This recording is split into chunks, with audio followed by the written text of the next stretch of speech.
Alors, work knowledge qui concerne le ASVAB. Et ici, on sait que work knowledge est considéré comme la matière la plus difficile du test. Et nous allons traiter ici 3 petites questions. Des questions généralement des mots qui reviennent pour la plupart du temps. Donc, le mot que nous avons aujourd'hui, c'est le mot noble.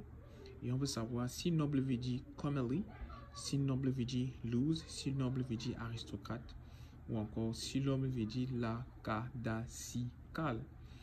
Et nous avons un programme où nous vous montrons comment est-ce que vous pouvez identifier ces différents mots et savoir couper pour savoir qui sont les préfixes, qui sont les suffixes. Nous avons tout un programme qui vous permet ici d'analyser, bien sûr, les mots comme ça. Donc, si vous êtes intéressé par ce programme, le programme se trouve dans le lien de cette vidéo. Alors, nous allons commencer par le mot noble.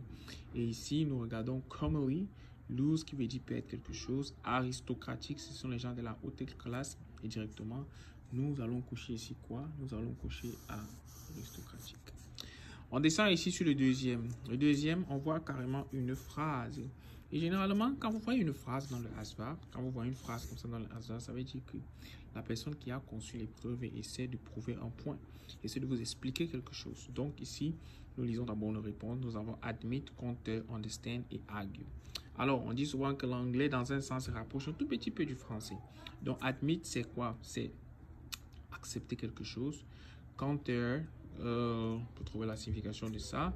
Understand qui veut dire comprendre. Argue, c'est discuter de quelque chose. Donc, ici, on dit que John initially disagreed with Megan, but then he had to concede a point about the budget. Donc, on dit ici là que John n'était pas d'accord avec Megan et ensuite, maintenant, il a décidé d'accepter. Et accepter ici, l'option la plus acceptable ici, c'est admit. Donc, il a accepter le point de vue à la fin, le budget avec Megan. Ensuite, maintenant, on tombe ici sur le dernier. On voit GOAD, on voit le mot ignorer, pacifique, provoquer et listen. Alors, généralement, quand vous avez des mots, par exemple, comme ça, il y a toute une bibliothèque, ok, que généralement je demande à mes étudiants de pouvoir souvent la regarder de temps en temps. Et bien sûr, dans cette bibliothèque, si vous voulez bien sûr avoir accès à la bibliothèque, cliquez sur le lien du programme OPQ Consulting. Vous aurez bien sûr accès à la bibliothèque où vous allez retrouver ces types de mots. Et dans la bibliothèque, bien sûr, le mot veut dire provoque. Donc ici, J-O-A-D veut dire provoque.